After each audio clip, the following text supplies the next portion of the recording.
E a grande pergunta que a gente precisa fazer nisso, chegamos nisso, ok. Isso é uma falha desse sistema ou o sistema é desenhado dessa forma? Essa é a pergunta que a gente tem que se fazer. E aí, infelizmente, eu não posso deixar de mencionar que esse sistema surge e se alavanca com 300 anos de escravidão, com trabalho forçado gratuito. É assim que não é coincidência que as duas coisas acontecem e surgem mais ou menos na mesma época. Peraí, como assim? O quê? O que você está falando? Você está falando do capitalismo? Sim. Tô falando do capitalismo. Não, a riqueza do capitalismo foi construída como? Não, mas o capitalismo surge no século XVIII, a escravidão negra africana no século XVI, certo? Aí... Tem 200 anos, não é pouco tempo, hein? Não dá pra arrastar, assim, pegar 200 anos é bastante tempo. 200 anos é bastante 200 tempo. anos é bastante tempo, mas também... Não, é bastante. Na verdade, você fala que isso surge no século...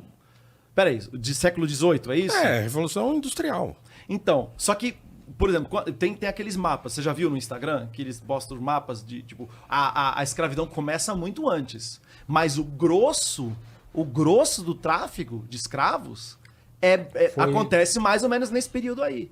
Junto com assim, você tem assim, eu tô falando nas Américas, porque assim, na Europa é diferente. Na Europa você tem as jornadas de 16 horas de trabalho, nas minas, nas fábricas, etc, etc. Né? Na Inglaterra. Tem um principalmente livro que é os na 100 Inglaterra. anos da escravidão, 100 anos da conquista de Gana, porque realmente os europeus, franceses e ingleses chegaram no Império Ashanti, na verdade. Chegaram no Império Ashanti no século XVI, mas eles constroem, tipo, a máquina que seria de vender escravos no século XVII. No século XVII, depois de 100 anos de guerra e conflitos, é onde eles têm os postos estabelecidos. Aí surge o IDA, que é onde eles começam a mandar muitos escravos aqui pro Brasil, cara. Acho que o grosso acaba vindo depois, cara. Tá, tudo bem, mas isso não tem a ver com a Revolução Industrial.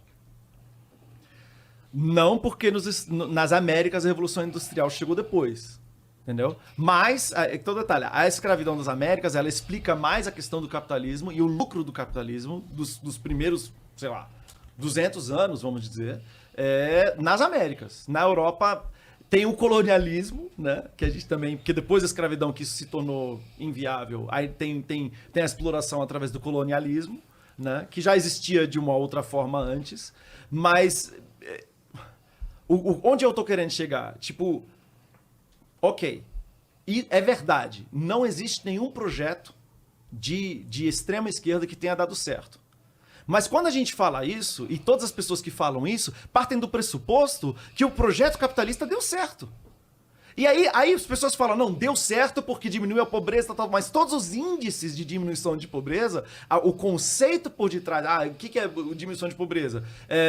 Educação, saúde, etc, etc. Mas tudo dentro de modelos que são próprios do próprio capitalismo, entendeu? Então, por exemplo, e isso é um grande... Eu estava falando no chat de WhatsApp sobre isso essa semana, ontem, inclusive. Pobreza é uma coisa muito o miserável, a miséria, é uma coisa fácil da gente definir, ok? Pobreza é uma coisa difícil da gente definir. É muito mais... Por isso que eu falo pouco em pobreza, eu falo em desigualdade. Que existe uma diferença entre, tipo, de acordo com os parâmetros que nós do Ocidente temos de medir pobreza, então o indígena que mora na floresta amazônica, que não teve contato ainda com a civilização, né, ele é pobre. Quantidade de TVs, quantidade de geladeira, não é assim que o IBGE mede? Entendeu? Ele é pobre. Pobre. Ele passa fome. Se não tiver nenhuma catástrofe natural, talvez não. A gente não sabe também porque a gente não tem contato. Tô falando aqui de uma tribo que não teve contato ainda com o Ocidente, certo? Então, assim, de acordo com os nossos índices, ele é pobre. Mas ele não é pobre. Por quê? Porque uma coisa é a pobreza, outra coisa é a desigualdade. Entendeu? Então, eu acho que a gente precisa, às vezes, se focar mais na desigualdade do que na pobreza propriamente dita, que é uma coisa difícil da gente confundir. A miséria, o miserável é fácil. Tipo, pessoa que realmente está morrendo de fome, a pessoa que não tem, que vive em condições insalubres, que vai, por causa disso, vai pegar uma série de doenças, e isso vai, né, dificultar até, por exemplo, criança, você pega certas, sei lá, até pouco tempo atrás, acho que hoje ainda, acho que é 40% do Brasil ainda não tem saneamento básico.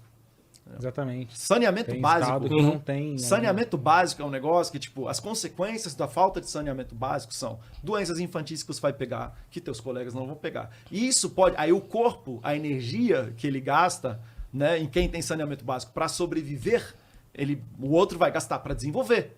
Entendeu?